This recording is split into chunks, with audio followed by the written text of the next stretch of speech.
حضرت عباس رضی اللہ تعالیٰ عنہما سے روایت ہے کہ جب آیت نمبر 98 نازل ہوئی کہ تم اور تمہارے معبود سبھی جہنم کی ایندھن بنیں گے،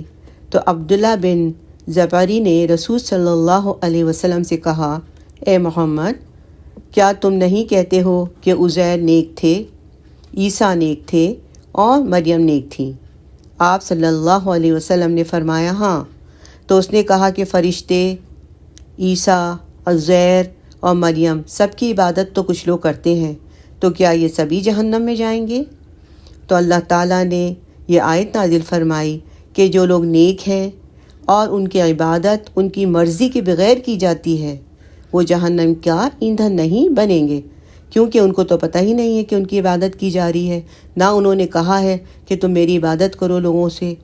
تو لوگ اپنی مرضی سے ان کی عبادت کر رہے ہیں، تو جب اپنی مرضی سے لوگ ان کی عبادت کریں گے تو لوگ ہی ایندھن میں جائیں گے، اور جن کی عبادت کی جا رہی ہے